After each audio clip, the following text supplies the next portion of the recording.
안녕하세요. 저는 경기도에 살고 있는 열심히 제 삶을 살고 있는 화려한 돌싱입니다.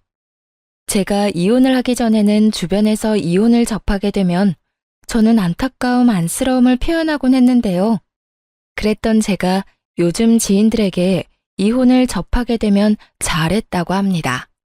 그만큼 전 지금 제 생활에 만족하고 지내며 요즘 같은 세상에 이혼 같은 건 흠도 되지 않는다고 생각하는데요. 지금은 이런 생각까지 하는 저이지만 저 역시 이혼을 할 당시에는 온갖 잡념들에 휩싸여 이혼을 하지 못하고 이리저리 끌려다녔습니다. 그러면 제가 어떤 일들을 겪었고 어떻게 해서 이혼까지 하게 되었는지 제 사연 들어보실래요? 저와 남편은 연애를 길게 하고 결혼까지 하게 된 부부였습니다. 연애를 하기 전에는 친구로 지냈기에 가끔 남편의 집으로 가곤 했고 연인이 되면서도 시댁에 자주 왕래하면서 지냈던 것 같아요. 남편 역시 친정에 자주 놀러 오기도 했고 친정 부모님과 시간을 보내며 자연스럽게 가족이 되어갔죠. 시댁에서는 저를 특히나 예뻐해 주셨는데 남편이 외동이었던 터라 딸이 생긴 것 같다며 저를 많이 예뻐해 주셨었죠. 아름아, 넌 좋아하는 음식이 뭐니? 다음에 올 때 그걸로 해주마. 저 다 잘 먹어요. 어머님은 뭐 좋아하세요? 제가 다음에 해드릴게요. 그 작은 손으로 요리까지 할 줄 알아? 잘은 못하는데 기본적인 거 몇 가지만 할 줄 알아요. 어머님 입맛에 맞을지는 모르겠지만요. 당연히 다 맛있겠지. 아름이가 만들어주는 거면 소태밥도 맛있게 먹을 수 있는걸? 그런데 그런 일은 나중에 네 가정 생기면 네 자식한테나 해주고 지금은 내가 해주는 음식 먹어주려무나. 난 아름이니가 맛있게 먹는 모습 보는 게 너무 좋단다. 허구한 날 허겁지겁 전쟁 치르듯 먹는 남자들만 보다가 너처럼 오물오물 토끼처럼 먹는 거 보고 있으면 이 엄마가 너무 행복해. 시모는 늘 저에게 귀엽다, 사랑스럽다, 행복하다 등의 말을 해주었고 그런 말을 들을 때마다 제가 특별한 사람이 된 것 같아 참 행복하더라고요. 여러모로 전 그런 시댁 분위기가 좋았고 남편을 사랑하기도 했지만 이런 시댁이라면 저도 가족으로 인정받고 사랑받을 수 있겠다는 생각이 커 결혼까지 하게 되었습니다. 단 한 번의 큰 소리도 조금의 의견 충돌도 없이 결혼까지 마치게 되었고 친정을 비롯해 시댁까지 화기애애한 그 자체였어요. 첫 명절이 오기 전까지는요. 아무래도 명절, 제사에 대해 들은 것이 많아 어쩔 수 없이 긴장이 되기도 하고 우리 시댁은 어떤 분위기로 나를 대할까 하는 걱정도 되더라고요. 하지만 이런 제 우려와는 달리 저와 남편이 시댁에 도착하니 이미 시모 혼자 음식을 준비하고 있더군요. 전 당연히 제가 오면 함께 시작할 거라 예상했던 터라 이런 상황은 생각지도 못했는데 조금 당황스럽더라고요. 죄송스럽기도 했고요.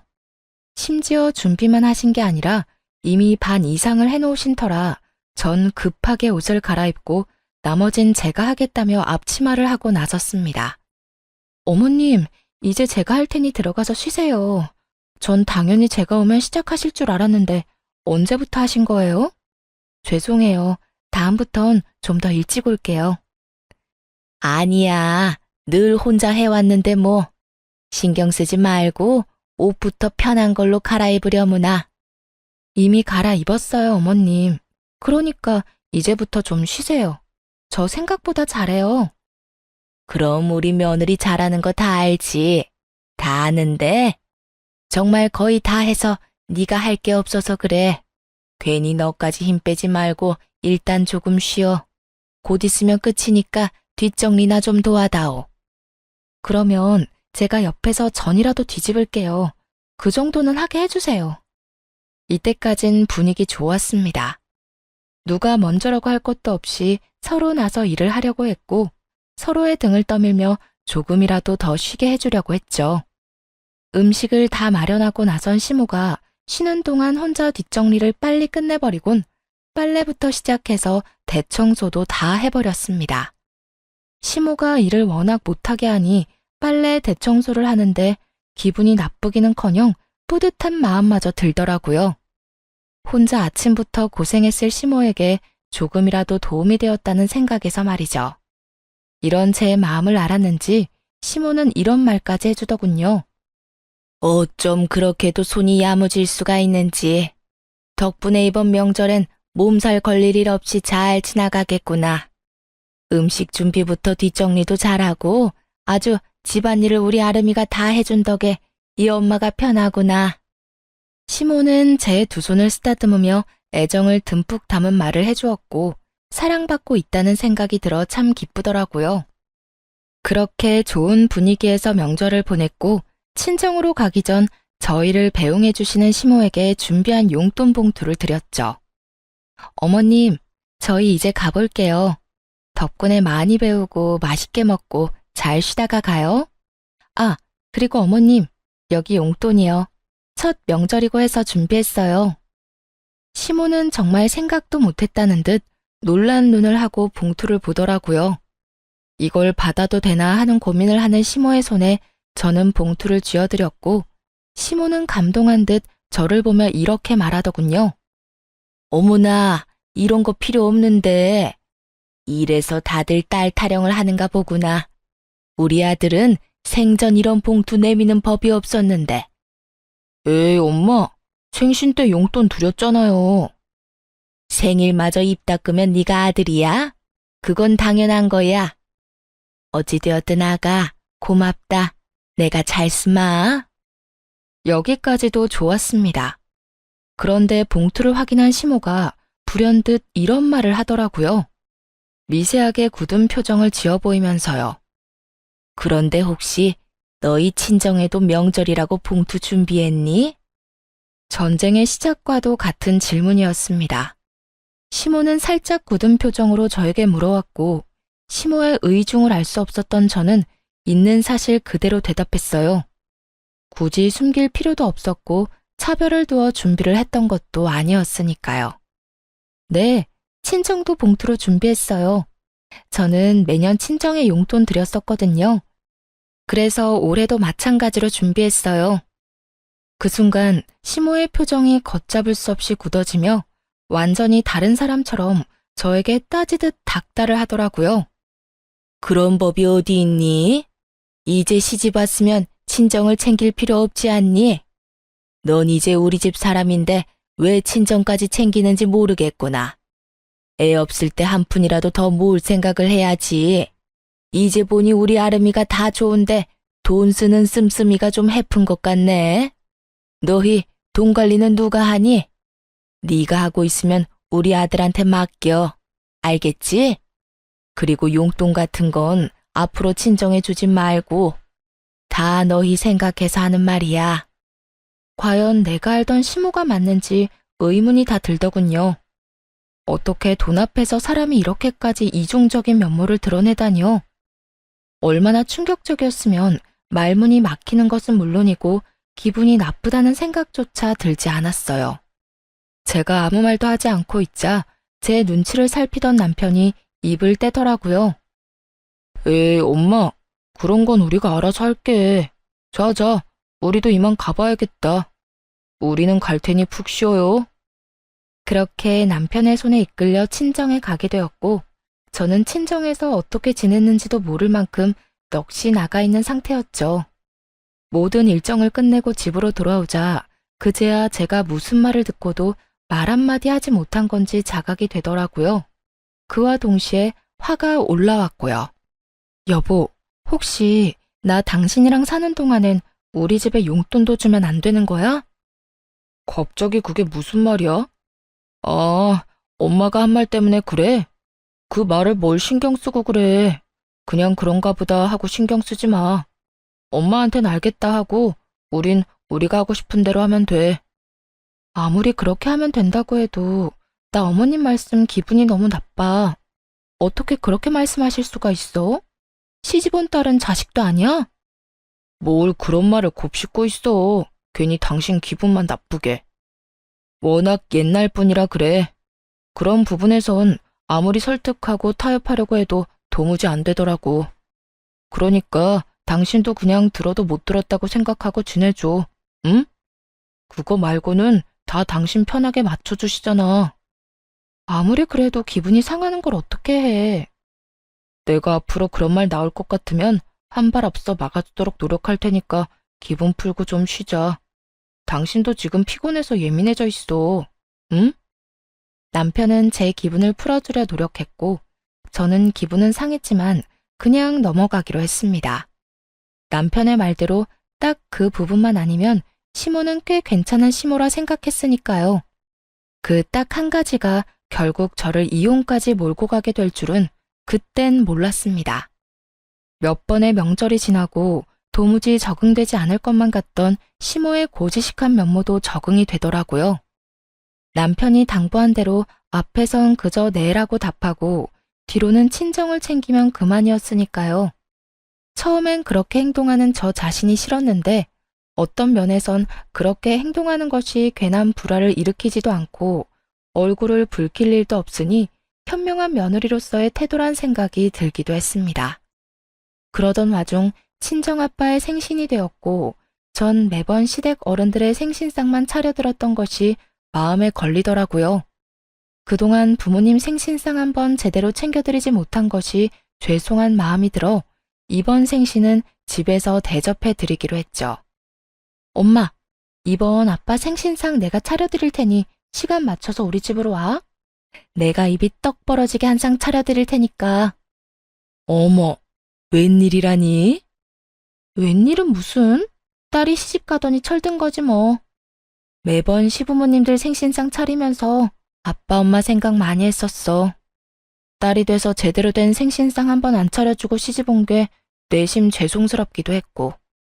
그러니까 이번엔 내가 처음부터 끝까지 다 준비할 테니까 시간 맞춰서 와서 식사만 하셔요. 그래, 알겠어.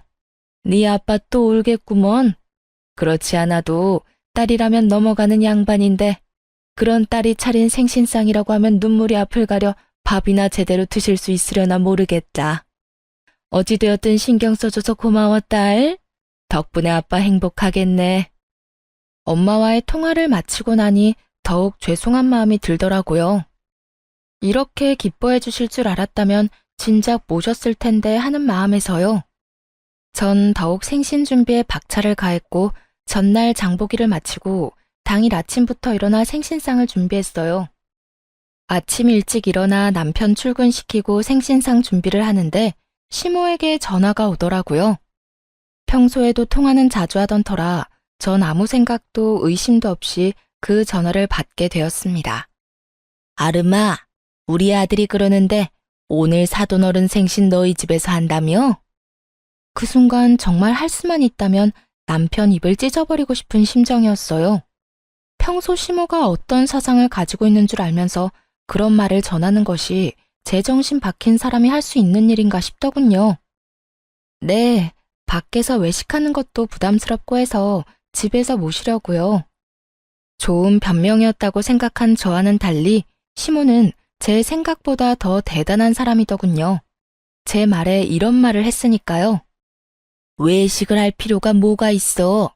그냥 친정에 가서 있는 반찬에 밥이나 한 끼 먹으면 되는 거지. 다른 것도 아니고 생신이니까 내가 이때껏 네 친정 생신은 챙기게 뒀는데 아무래도 안 되겠구나. 앞으로 생신도 챙기지 말거라. 어떻게 된 사람이 이런 말을 할 수가 있는 걸까요? 같은 여자, 같은 며느리의 경험이 있는 사람으로서 다른 것도 아닌 부모님의 생신을 챙기지 말라고 명령할 수가 있는지 이해가 되지 않았어요. 부탁, 권유도 아닌 명령조 시모의 말투에 저 역시 화가 났어요.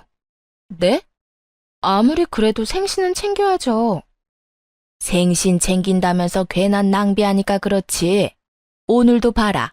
내가 너희 집 잠시 들린다고 우리 아들한테 연락 안 했으면 이딴 짓이나 하고 있다는 것도 몰랐을 거 아니니? 요즘 물가가 얼마나 올랐는데 생신상을 그것도 집에서 차려준단 말이니? 네가 우리 아들 집에서 그딴 짓거리 하면 퇴근하고 피곤한 우리 아들 제대로 쉬지도 못하고 그게 뭐 하는 짓이냐고? 혹시 아세요? 너무 화가 나면 아찔해진다는 것을요. 저는 생전 처음으로 너무 화가 나 아찔해지는 기분을 느끼게 되었고 그 순간 이때껏 참아왔던 모든 것을 터뜨렸어요. 어머님, 정말 해도 해도 너무하네요. 다른 것도 아니고 생신인데 제가 이 정도도 못 해드리나요? 그거 얼마나 한다고. 그리고 생신상에 드는 비용도 제가 번 제 돈으로 마련하는 거라고요. 그리고 저희가 사는 이 집, 어머님 아들 집이 아니라 제 집도 된다고요. 집 살 때 제 돈도 절반 들어간 거 뻔히 아시면서 왜 그렇게 말씀하세요? 너 지금 나한테 따지고 드는 거니?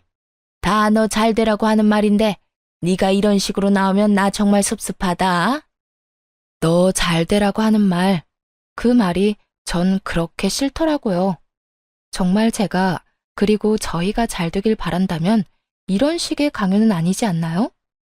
제가 나쁜 길로 빠져 쓰면 안 되는 곳에 돈을 낭비하는 것도 아니고 다른 사람도 아닌 저를 낳아주시고 정성으로 키워주신 부모님께 이 정도 돈과 시간도 쓰면 안 되는 거냐고요. 시모는 늘 우리가 잘 됐으면 한다는 말을 방패로 삼으며 저를 억압해왔고 전 이제 그 억압에서 벗어나기로 했죠. 저도 섭섭해요, 어머님. 어머님이 저 잘 되라고 하는 말씀 전부 다 저한테는 다 섭섭하다고요. 시집을 가면 딸이 아닌 게 되는 것도 아닌데 왜 제가 친정에 어떤 일도 하지 말라고 하세요? 저를 낳아주시고 이날 이때껏 온 정성을 쏟으면서 저를 키워주신 부모님께 아무것도 안 하고 아무 관심도 가지지 않는 게 정말 저를 위하는 일이라고 생각하세요? 전혀 아니에요. 전 한두 푼 아끼자고 그렇게 살고 싶지 않다고요. 전 앞으로 어머님이 뭐라고 하시든 간에 친정이 할 도리는 하면서 살 거예요. 이런 제가 정 마음에 들지 않으시면 제가 돈을 어떻게 쓰든 관심을 가지지 말아주세요. 그러면 서로 얼굴 붉히는 일도 없고 서로 좋지 않겠어요? 뭐야? 너 지금 말 다 했니? 아름이 너 그렇게 안 봤는데 아주 되바라졌구나. 어디 어른한테 버릇없이 그딴 식으로 말하는 게야? 내가 말했지? 다 너 잘 되라고 하는 말이라고. 처음엔 생신상 용돈으로 시작해서 나중엔 더 큰 돈, 더 큰 걸 바라는 게 사람 마음이란 걸 왜 모르니? 네 친정 부모님이라고 다를 줄 알아? 나이 더 들면 기댈 거라곤 자식밖에 없을 텐데 그때 가서 너 어떻게 하려고 지금부터 지갑 노릇을 하려고 하냔 말이다.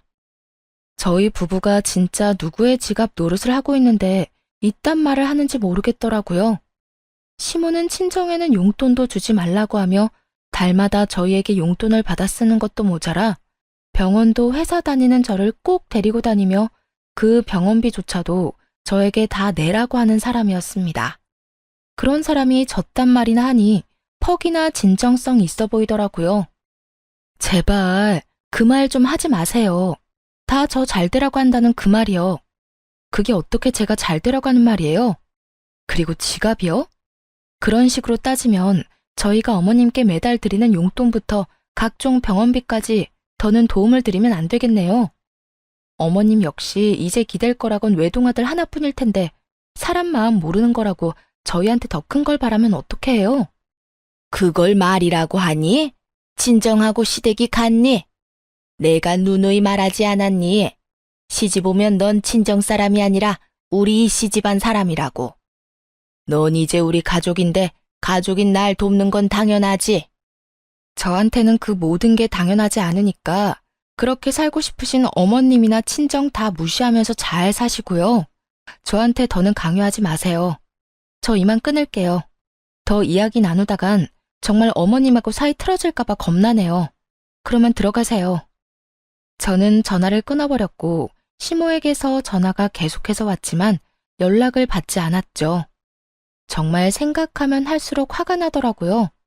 시부의 생신날엔 시모와 함께 여행을 보내드렸고 시모의 생신날엔 명품 가방을 선물했었습니다. 물론 선물과는 상관없이 생신상까지 차려드렸었고요. 그땐 이런 며느리가 또 없다고 덕분에 이런 호강을 다 누려본다고 했던 사람이 어떻게 그깟 생신상 한번 마음 편하게 차리지도 못하게 하는 것인지 너무 화가 나더라고요. 이런 부모도 부모라고 그 큰 돈을 들여가며 신경을 쓰고 대접했던 저 자신에게도 너무 화가 나기도 했습니다. 하지만 언제까지나 씩씩거리며 화를 내고 있을 순 없는 노릇이었어요. 처음으로 차려드리는 친정아빠의 생신을 이딴 식으로 망치고 싶진 않았거든요. 그래서 전 마음을 가다듬고 기뻐하실 부모님의 얼굴을 떠올리며 생신상을 준비했고, 밑재료 준비를 끝내고 한숨 돌릴 때쯤 거칠게 문을 두드리는 소리가 들려오더군요. 야! 야! 문 열어! 이 문 당장 열어! 설마 했던 우려가 현실이 되는 순간이었어요.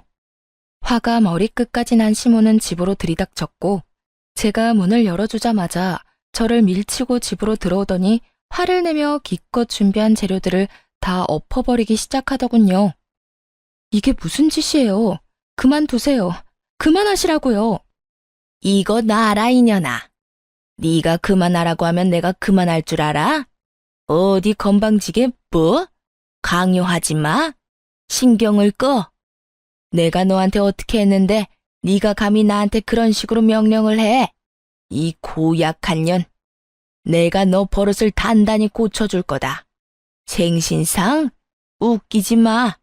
내가 절대 아무것도 못하게 해줄 테니까. 아무리 말려도 눈이 돌아버린 시모를 말리는 건 불가능했어요. 이미 재료들은 손 쓸 수 없이 망가진 상태였고, 제가 말리면 말릴수록 시모는 더 격하게 난동을 부리더군요. 시모는 아예 집에서 어떤 음식도 만들게 하고 싶지 않았는지 아예 냉장고 문까지 열어 모든 음식들을 다 꺼내 바닥에 쏟아부어 버리더군요. 전 그저 그런 시모를 지켜보며 분이 풀릴 때까지 지켜보기로 했죠. 그러면서도 남편에게 연락해 당장 집으로 오라는 말을 전했고, 시모의 난동을 부리는 모습을 동영상으로 남기기도 했습니다. 네 년이 감히 날 우습게 봐? 이게 오냐오냐 해줬더니 어른 무서운 줄 모르고 날뛰는 꼴이라니.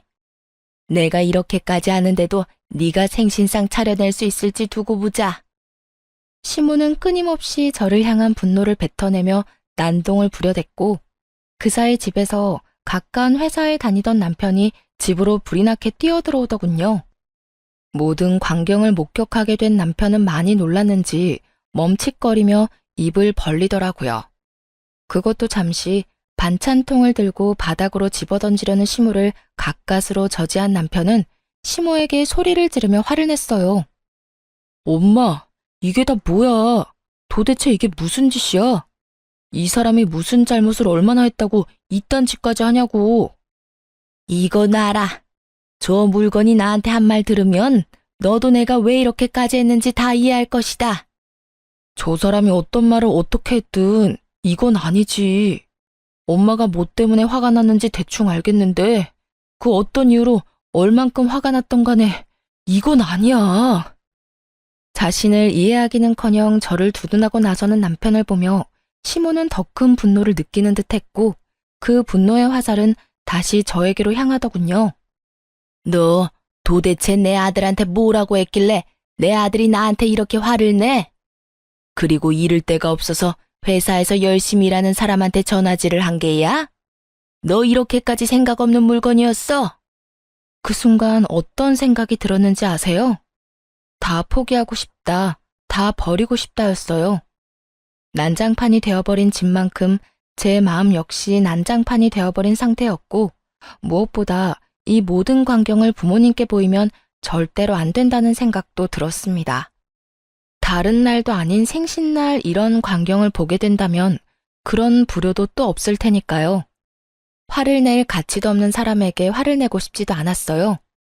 우선 전 봉지를 찾아들고 시모가 다 엎어버린 재료들을 챙겨넣고 시모의 손에 꽉 쥐어주며 이렇게 말했어요. 이거 덕분에 저는 못 쓰게 됐으니까 가져가서 저녁해 드세요.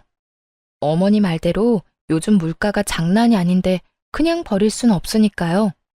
어머님이 다 망쳤으니 어머님이 책임지시고 해결하시라고요. 그리고 뒷정리도 다 하고 가세요. 어머님 말대로 힘들게 일하고 온 어머님 귀한 아들이 이걸 다 치울 순 없는 노릇 아니겠어요? 그러니까 이 난리를 부린 어머님이 직접 다 치우고 가세요. 제 말에 시모는 몸까지 부들부들 떨며 손을 치켜들더군요. 전 그 손을 낚아채 뿌리쳐버렸고요. 2년이 감히? 자꾸 2년 전년 하지 마세요. 전 어머님한테 그딴 욕 들을 만큼 잘못한 거 없어요. 그리고 제 몸에 손도 대지 마시고요. 저희 부모님이 맞고 다니라고 시집 보낸 거 아니고요. 행복하게 지내라고 시집 보낸 겁니다. 그러니까 앞으로 저한테 함부로 대하지 말아주세요. 여전히 몸을 부들부들 떨던 시모는 누가 말릴 새도 없이 이번엔 제 머리채를 획 잡아버렸고 워낙 순식간에 일어난 일이라 어떤 반응도 하지 못했어요.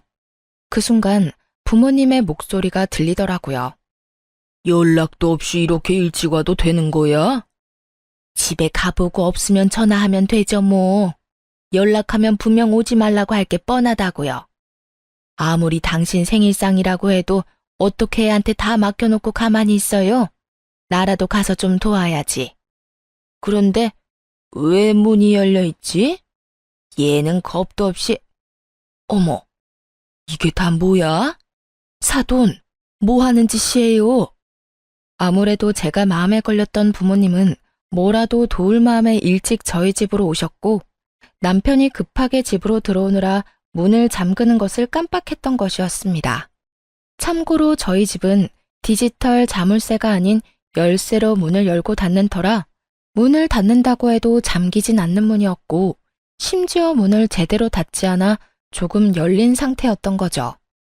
아무것도 알 리 없었던 부모님은 문을 열고 집으로 들어왔고 그곳에서 처음 본 것이 제가 시모에게 머리채를 잡혀 이리저리 휘둘리고 있는 상황이었던 것이었어요. 그것도 아빠의 생신날 말이죠. 제가 떠올리기도 싫었던 최악의 상황이 되어버렸고 제가 시모의 손에 휘둘리는 그 순간에도 부모님에 대한 죄송함에 어찌해야 할 바를 모르겠더라고요. 하지만 시모는 머리끝까지 화가 난 엄마의 고함을 듣지 못할 만큼 흥분한 상태였고 여전히 저를 놓을 기미가 보이지 않는 상태였습니다. 그 순간 엄마보다 더 화가 난 아빠가 다가와 시모의 손을 낚아채 멀뚱히 서 있는 남편의 쪽으로 시모를 던지듯 밀어버렸습니다. 시모는 남편의 품에 고꾸라졌고 그런 시모를 아빠는 무서운 표정으로 아무 말도 하지 않고 그저 노려보시더군요. 그런 아빠를 대신해 엄마가 시모에게 화를 내기 시작했습니다. 이보세요. 지금 도대체 이게 다 무슨 짓이에요? 우리 딸이 뭘 그렇게 잘못했다고 애를 이렇게까지 잡는 거냐고요? 아니, 잘못을 했더라도 말로 타이르면 되는 일이지 우리 애가 짐승도 아니고 어떻게 이런 짓을 할 수가 있어요? 입 없어요? 말할 줄 몰라요? 그 뚫린 입으로 말 좀 해보라고. 격한 감정을 드러내며 시모에게 따져묻는 엄마와 아무 대답도 하지 않는 시모. 그야말로 그런 난리가 또 없는 상황이었어요. 그 상황에서도 화가 나는 것은 시모의 침묵이었어요. 엄마의 그 어떤 물음에도 시모는 그저 침묵을 지키고 있었는데 그 침묵의 의미는 미안함이 아닌 그저 말도 섞고 싶지 않다는 느낌이 강하게 들었기 때문입니다. 엄마가 시모를 몰아붙이는 내내 시모는 빈정거리는 표정을 지어 보이며 입을 삐죽거리는 듯 엄마를 농락하는 모습을 보이더군요. 그 모습은 너는 짓거려라, 난 안 듣는다는 식의 무시와 다름이 없었고 엄마도 저와 똑같이 느꼈는지 말할 가치도 없다시며 저를 데리고 나와 친정으로 와버렸습니다. 그리고 그날 저는 몰랐던 사실을 알게 되었습니다. 그 여편네 진짜 미친 거 아니야? 어떻게 감히 너한테 이딴 짓을 할 수가 있어? 네 남편은 도대체 뭐 하고 있었니? 네가 그런 일을 당하는데 멀뚱히 서서 구경만 하고 있다는 게 말이나 돼? 엄마가 일찍 서두르지 않았으면 어떻게 됐을 거야? 여보, 그만해. 아름이 놀란 거 안 보여? 그러니까 애한테 그러지 말고 흥분 좀 가라앉혀. 네가 뭘 잘못했다고 고개 숙이고 있어. 딸, 고개 들어. 너 잘못한 거 하나도 없어. 엄마, 아빠, 죄송해요. 하필 생신날 이런 꼴 보여서. 네 잘못 아니라니까. 어떻게 인간의 탈을 쓰고 남의 집 자식한테 그딴 짓을 할 수가 있어? 인간이라면 그러면 안 되지. 돈 받아갈 땐 그렇게 고맙다고 바닥 갈라지게 고개 숙이고 잘하겠다고 하더니 이게 잘하는 거야? 머리채나 잡아뜯는 게 잘하는 거냐고. 돈? 엄마, 그게 무슨 말이야? 그 뒤로 이어진 엄마의 말은 정말 어이가 없더라고요. 어느 날은 네 남편이 술 먹고 여기로 찾아왔더라. 그 옆편에 살던 집 주인이 당장 나가라고 했다던데. 돈이 없어서 마땅히 옮겨줄 집이 없다고 말이야. 생각 같아서 당장 집이라도 마련해주고 싶은데 대출 받는 것도 한계가 있고 큰 돈도 없어서 속상하다면서 울더라고. 얼마나 서럽게 울던지.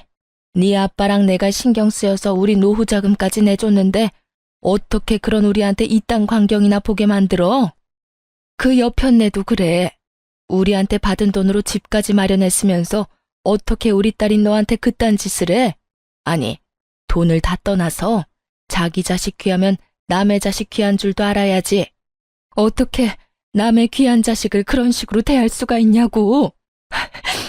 내가 진짜 아까 그 장면이 머릿속에서 떠나지 않아. 속상해 미치겠어. 이렇게까지 감정 표현을 하는 분이 아닌데 많이 속상하시던 엄마는 제 앞에서 화를 내시며 우시더라고요. 평소라면 다 괜찮다고 그런 일도 있다며 제 등을 쓸어내려 주셨을 엄마가 우시는데 제 마음도 무너져 내리더군요. 그렇게 한참 울은 저는 겨우 마음을 진정시키고 생각을 정리했어요. 정리하면 할수록 이해가 되지 않더라고요. 저에게 말 한마디 하지 않고 친정에서 큰 돈을 받아간 남편. 남편에게 그 큰 돈을 받아 집을 마련한 시모. 친정에서 받은 돈으로 집까지 마련했으면서 친정엔 조금의 용돈도 용납하지 않았던 시모. 그 모든 게 이해가 되지 않았습니다. 더욱 괘씸한 건 남편이었어요. 시모의 집을 마련하던 시기에 제가 이것저것 물었던 적이 있는데 그때마다 남편은 저에게 거짓말을 해대며 어물쩍 그 상황을 넘어가곤 했으니까요. 그땐 친정에서 도움을 받았을 거란 생각도 못한 상황이라 속여봤자 대출금 정도라 생각했었어요. 그래서 효도하고 싶다는데 제가 뭐라고 나서나 하는 생각에 더는 아무 말도 하지 않았던 것이고요. 하지만 그 모든 행동이 저를 속이기 위한 행동이었다고 생각하니 너무나도 괘씸하더군요. 그렇게 남편에 대한 실망감과 시모에 대한 넘치는 분노 때문에 어찌해야 할 바를 모르고 있었어요. 그러는 와중에도 남편은 와서 빌기는커녕 연락 한 통이 없더라고요. 분노와 체념이 오가는 며칠이 흐른 후 남편에게 연락이 왔고 전 친정 근처 카페에서 남편을 만나게 되었습니다. 어쩌면 싹싹 빌며 사과를 해올 수도 있을 거라 생각했는데 남편은 다리를 꼬고 앉아 저에게 이혼을 통보하더라고요. 뭐, 그 역시도 제 예상 안에 있기도 했지만요. 우리 이혼하자. 뭐? 이혼? 그래, 이혼. 엄마랑 많이 이야기해봤는데 아무래도 우리 이혼하는 게 좋을 것 같아. 당신이랑 엄마 사이에서 나도 힘들고 당신도 앞으로 우리 엄마 보기 싫을 거고 그러면 난 더 힘들어질 거고 우리 앞날이 뻔하잖아. 지금 이혼을 입 밖으로 내뱉고 싶은 사람이 누군데 감히 누가 먼저 이혼을 입 밖에 내나 싶더라고요. 그러면서도 그 검은 속내가 뻔히 보이기도 했고요. 이혼? 당연히 해야지. 그런데 당신 우리 집에서 돈 많이 받아갔더라. 그 돈으로 어머님 집 사는데 보태드렸고 이혼은 하는데 돈은 다 토해내야 하지 않겠어? 제 말에 남편은 그게 무슨 헛소리냐고 웃더라고요. 그러면서 하는 말은 정말 가관이었습니다. 내가 왜 그 돈을 줘야 해? 난 빌린 적도 없는데? 내가 빌려줬다는 증거라도 있어? 있으면 가지고 와 보든가. 이런 걸 보고 딱 잡아뗀다고들 하시죠? 네, 남편도 그런 적 없다며 딱 잡아떼기 시작하더라고요. 여유롭게 커피까지 홀짝홀짝 마셔대며 증거가 있다면 가지고 오라는데 그 모습이 참 하찮더라고요. 얼마나 보고 배운 것이 없으면 저렇게까지 뻔뻔할까 싶기도 하고 얼마나 생각하는 바가 밑바닥이면 저딴 행동밖에 하지 못할까 싶기도 해서요. 이혼의 단어가 나오고 난 후, 아니 어쩌면 어렴풋이 설마 이러진 않을까 했던 제 생각과 전혀 다르지 않은 하찮은 태도였어요. 부모님은 남편에게 차용증 한 장 쓰라는 말도 하지 않고 돈을 주었고 이체를 해주었다고는 하나 그냥 준 것이라고 우기면 할 말이 없는 상황이었죠. 하지만 제 부모님은 제가 생각했던 것보다 상황 대처 능력이 더욱 대단한 분들이시더라고요. 증거 있어. 이런 상황을 예상하고 그랬던 건 아니지만 우리 엄마 아빠가 그날 그 상황을 다 동영상으로 남겨놨다고 하시더라고. 네, 맞습니다. 부모님은 차용증 대신 홈 CCTV로 모든 상황을 녹화했고 그 녹화분을 따로 간직하고 계셨다고 하더라고요. 그 홈 CCTV는 제가 설치를 해드린 것이었는데 아무래도 두 분만 계시는 것이 불안해 설치해둔 것이 이렇게 쓰인 것이었죠. 그럴 리가 없다는 표정의 남편을 향해 동영상을 틀고 볼륨을 키웠죠. 장인어른, 장모님, 정말 감사합니다. 제가 형편이 되는 대로 조금씩이라도 갚겠습니다. 덕분에 저희 어머니 이제 이사 걱정 없이 보내실 수 있게 됐어요. 정말 감사합니다. 제가 이자까지 쳐서 꼭 갚겠습니다. 영상 속의 남편은 고개를 바닥에 박고 눈물을 흘리며 온 마음을 다해 감사한 마음을 전하고 있었어요. 그런 남편을 아빠는 일으켜 세우며 진정시켜 주셨고요. 그래, 이 돈으로 해결된다니 다행이네. 좋은 일인데 뭘 그렇게 울고 그래. 인제 그만 울고. 자네, 내가 이 돈 왜 빌려주는 줄 알지? 우리 딸 눈에 눈물 흘리게 하지 말라고 빌려주는 걸세. 돈 때문에 자네가 힘들어하면 우리 딸도 힘들 테니 우리 노후 자금까지 털어서 빌려주는 거라고. 네, 잘 압니다. 제가 아름이 눈에 눈물 흘리지 않게 잘하겠습니다. 정말 세상에서 제일 행복한 여자로 만들어줄 겁니다. 그래, 그거면 됐어. 혹시나 우리 딸 눈에 눈물 나게 하는 날엔 지금 이 돈 한 번에 다 갚아야 할 거야. 농담 아니네.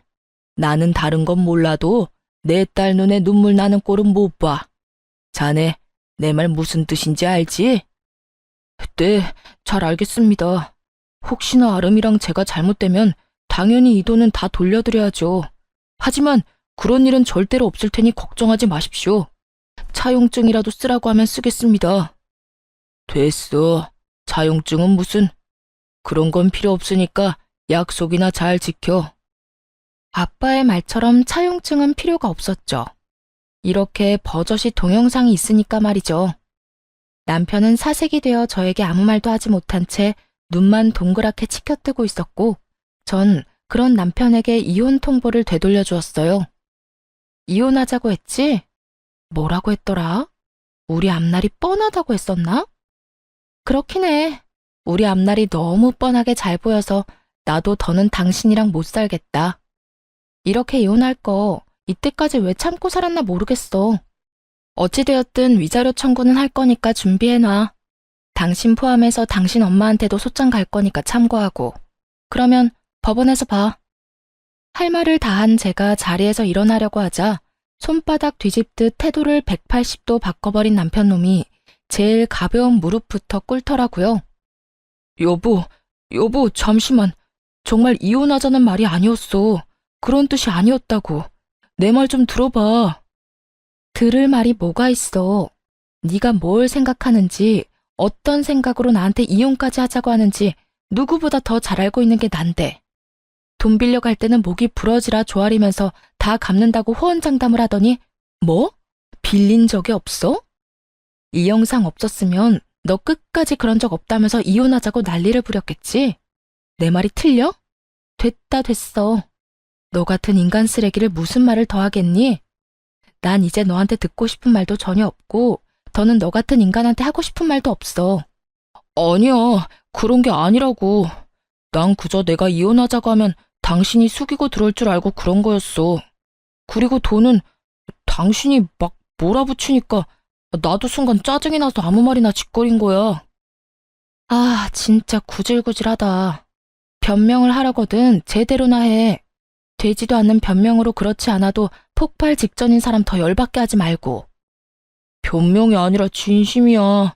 제발 내 말 좀 믿어주라. 나 당신 아직 많이 사랑해. 사랑 같은 소리 하네. 이거 나. 남편은 그제야 저를 붙잡고 늘어졌지만 전 그런 남편의 손을 뿌리치고 자리를 벗어났습니다. 그 후 예정대로 남편과 시모에게 소장을 날렸고 그 결과 위자료도 받고 이혼까지 마무리하게 되었습니다. 부모님 역시 전 남편에게 빌려주었던 돈을 다 돌려받게 되었고요. 친정 부모님께 줄 돈과 저에게 줄 위자료 때문에 전 시모는 집을 다시 팔고 작은 월세집으로 이사하게 되었고, 전 남편 역시 저에게 최고액의 위자료를 주게 된 탓에 빚쟁이가 되어 전 시모의 집으로 들어가게 되었죠. 그렇게 모든 게 끝났다고 생각했는데 전 시모에게 전화가 오더라고요. 아름아, 잘 지냈니? 첫마디에서 온몸에 소름이 쫙 돋는 것이 귀신 목소리를 들은 것처럼 기분 나쁜 소름이 돋더군요. 전 아무 대답도 하지 않았고 그런 상황을 예상했다는 듯 시모는 아랑곳하지 않고 자기 말을 이어나가더군요. 잘 지내지? 잘 지내겠지. 우리 아름이는 야무지고 똑똑하니까. 다름이 아니라 내가 그동안 생각 많이 해봤는데 내가 여러모로 너한테 몹쓸 짓을 많이 했더구나. 너 같은 며느리가 또 어디 있다고 내가 너한테 그런 짓을 한 건지. 네 남편, 아니, 우리 아들한테 혼 많이 났다. 나 때문에 너랑 이혼하게 됐다고 날 많이 원망하더구나. 틀린 말은 아니지. 내가 널 이혼시킨 거나 마찬가지지. 내가 정말 미안해. 그래서 말인데, 내가 이렇게 사과할 테니 이혼은 없던 일로 하면 안 되겠니? 기가 막히더라고요. 이제 와서 속내가 뻔히 보이는 사과를 하는 것도 어이가 없었지만 전 남편 역시 어이없기는 매 한 가지였어요. 본인이 누굴 원망할 처지조차 되지 않으면서 감히 누굴 원망하는 것인지. 저요, 전 시모에게 그 모진 수모를 겪었을 때도, 전 남편이 저도 모르게 큰 돈을 친정에서 받아갔을 때도 화가 나고 괘씸하긴 했지만 이혼하겠다고 확실하게 마음먹은 건 아니었어요. 시모야 연을 끊고 살면 되는 거고 다른 사치 부리는 데 쓴 돈도 아닌 부모 집 마련해준다고 빌려간 돈이야 갚으면 그만이라고 생각했으니까요. 하지만 전 남편은 제 이런 마음을 짓밟는 것도 모자라 부모님이 자신을 믿고 차용증을 쓰지 않았다는 것을 악용해 돈까지 꿀꺽 삼키려는 모습을 보며 비로소 이혼을 결심하게 되었던 것이었어요. 물론 불을 지핀 건 시모가 맞지만 그 작은 불씨를 큰 불로 만든 것이 본인이면서 시모를 앞세워 저를 설득하려는 그 속내가 참 어이없으면서도 화가 나더군요. 저는 그럴 생각 없어요. 전 그 인간한테도 오만정이 다 떨어졌다고요. 받을 도움은 다 받고 돈 안 갚아도 되겠다 싶으니까 저부터 버리는 남자. 당신 같으면 데리고 살고 싶겠어요? 거기에다 집도 절도 없는 빚쟁이인 남자를요? 저 그 정도로 바보는 아니에요. 아름아, 그러지 말고 다시 한 번만 생각해 주려무나. 우리 아들 금방 일어설 수 있어. 아직 나이가 젊잖니. 그러니까 그간의 정을 생각해서라도 다시 생각해 주려무나. 결국 전 시모는 악어의 눈물을 쏟아내며 매달리기 시작했고 전 그런 시모에게 이렇게 말했습니다. 그러니까요. 나이도 젊은데 제가 왜 그딴 인간이랑 살아야 하나요? 앞으로 살 날이 긴데 그딴 인간 뒷바라지만 하면서 살라고요? 밑 빠진 독에 물 부어가면서 고생할 마음 없으니까 다신 연락하지 마세요. 저는 전화를 끊어버린과 동시에 차단해버렸고 그 후론 연락이 닿는 일은 없었습니다. 참 한심하지 않나요? 가만히라도 있으면 절반이라도 간다고 그저 주는 대로 받고 하는 대로 가만히 두기만 했더라도 좋은 집에서 편하게 잘 살았을 텐데. 괜히 건드리면 안 될 사람을 건드려서 저 고생을 하나 싶었네요. 뭐 자기 복 자기가 찬 거 아니겠어요? 요즘 전 친정에서 지내고 있어요. 회사는 여전히 잘 다니는 중이며 요즘엔 남자친구가 생겨 행복하고 아기자기한 연애를 하고 있는 중이랍니다. 지금 만나는 사람은 좋은 사람이에요. 따뜻한 사람이죠. 언제 어디서나 제가 우선이라고 말해주는 사람이고 만나는 지난날 동안 여름에는 손 선풍기를 겨울엔 핫팩을 건네주는 그런 따뜻한 마음과 세심한 배려를 할 줄 아는 남자예요. 무엇보다 길을 거닐 때면 꼭 저를 길 안쪽에서 걷게 하는 남자친구를 보며 이렇게 따뜻하고 세심한 사람도 있구나 하는 생각을 하곤 해요. 아직까진 결혼 생각은 없지만 지금 제가 사랑하는 남자친구의 모습이 변함이 없다면, 그리고 이 모습이 정말 이 남자의 본 모습이라면 다시 한번 용기를 낼 수도 있을 것도 같아요. 그 정도로 요즘 행복하고 사랑 가득한 날들을 보내고 있습니다. 앞으로도 전 연애도 하고 일도 하며 제 삶을 행복하게 살아가 보려고요. 저 역시 처음 이혼했을 땐 다시 연애를 시작하는 것이 상대방에게 왜인지 죄를 저지르는 기분이 들더라고요. 하지만 곰곰이 생각해보니 제가 죄를 짓고 있는 건 아니더라고요. 제가 이혼 사실을 숨긴 것도 아니고 이혼을 한 게 죄는 아니니까요. 제가 뭘 하든 어떤 연애를 하든 그건 제 자유 아닐까요? 그러니까 저와 비슷한 상황의 돌싱녀, 돌싱남 분들, 우리도 행복하게 살아봐요. 언제까지나 아픔에 절망감에 빠져 시간을 낭비할 순 없지 않을까요? 충분히 아파했고 충분히 힘들었던 만큼 이제 우리 다들 행복합시다. 꼭 새로운 사람을 만나 새로운 출발을 하는 것만이 아닌 본인이 원하는, 본인이 꿈꾸는 그 행복을 위해 다 함께 노력해봐요. 그러면 저는 모든 분들의 행복하고 사랑 가득한 삶을 응원하며 이만 물러가 볼게요. 긴 사연 들어주신 모든 분들 감사합니다.